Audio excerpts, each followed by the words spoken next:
હા, કોર્પોરેશન કેટલા દિવસ કામગીરી ચાલી હતી, કેટલાનું ટેન્ડર હતું અને શું ભાવથી ટેન્ડર ભર્યું છે અને શું બિલ મૂક્યું છે? એમાં એવું છે કે 2024થી અમારો રેટ કોન્ટ્રાક્ટ કરેલો છે રાજકોટ મહાનગરપાલિકા સાથે, કે જેમાં નાના નાના કાર્યક્રમથી માંડીને મોટી ઇવેન્ટ કોઈપણ જગ્યાએ જેટલા વિડીયોગ્રાફરો, છૂટા વિડીયોગ્રાફરો જે જરૂર પડે એ અમારે પૂરા પાડવાનો અમારો કોન્ટ્રાક્ટ છે. અને વિડીયોગ્રાફરોને એવું છે કે જ્યારે પણ જેટલી કલાકની કામગીરી હોય એ પ્રમાણે અમારે વળતર અમને ચૂકવવામાં આવતું હોય છે. એમાં જ્યાં જંગલેશ્વરની કામગીરી આવેલી, જેમાં 23 તારીખે અમે પહેલાં તો 21 તારીખે જ્યારે નોટિસો દેવા ગયા ત્યારે સવારે 8 વાગ્યાથી માંડીને 6 વાગ્યા સુધી 10 કલાકની કામગીરીમાં 45 વિડીયોગ્રાફરો અમે 21 તારીખે આપેલા, 22 તારીખે પણ 45 વિડીયોગ્રાફરો આપેલા અને તમામ વિડીયોગ્રાફરોએ 10-10 કલાક કામ કરેલું છે અને એ પ્રમાણે અમે લોકોએ બિલ મૂકેલું છે. ત્યાર પછી આવે 23 તારીખે સવારે 6 વાગ્યાથી કરીને સાંજે 6 વાગ્યા સુધી 12 કલાકની કામગીરી થઈ હતી અને પ્રતિ વિડીયોગ્રાફર 12 કલાકની કામગીરી અને કુલ 94 વિડીયોગ્રાફરો આપણે પ્રોવાઈડ કરેલા હતા, 94. અને 24 તારીખે સવારે 7 વાગ્યાથી હતી અને સાંજે 6 વાગ્યા સુધી એટલે 11 કલાકની પર વિડીયોગ્રાફર કામગીરી થઈ અને એમાં પણ 94 વિડીયોગ્રાફરો આપણે 24 તારીખે પણ મૂકેલા અને એ પ્રમાણેનું બિલ મૂકેલું છે.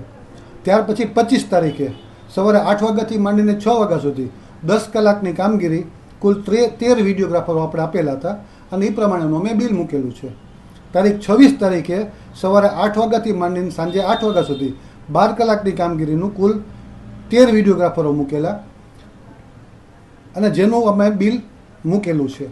ત્યાર પછી 27 તારીખે સવારે 8 વાગ્યાથી સાંજે 6 વાગ્યા સુધી 3 વિડીયોગ્રાફરો હતા અને એનું અમે બિલ રેગ્યુલરાઇઝ મૂકેલું છે. ટોટલ બિલ કેટલું તમે મૂક્યું છે?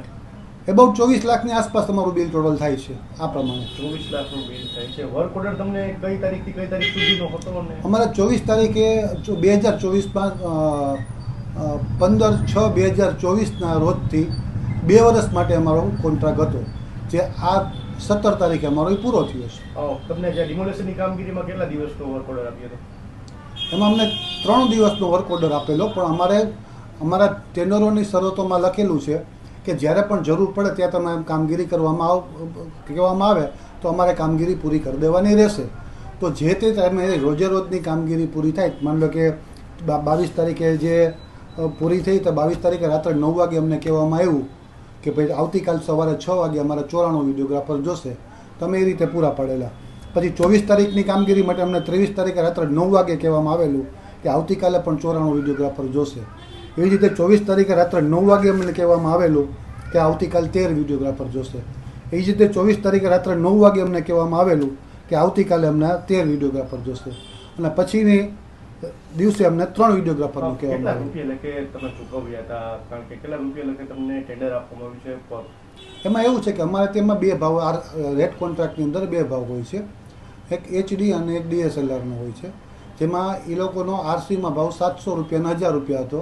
અમે 6% નીચે ભાવે કામગીરી કરેલી છે ત્યારે હતું, એટલે એ રકમના પર કલાકના એટલામાં 6% નીચા ભાવે. તમે કેટલામાં તમે વિડીયોગ્રાફરોને કેટલામાં? 658 રૂપિયા લેખે અમે એક વિડીયોગ્રાફરને અમને કોર્પોરેશન ચૂકવે છે અને એ પ્રમાણે આપતા હોય છે.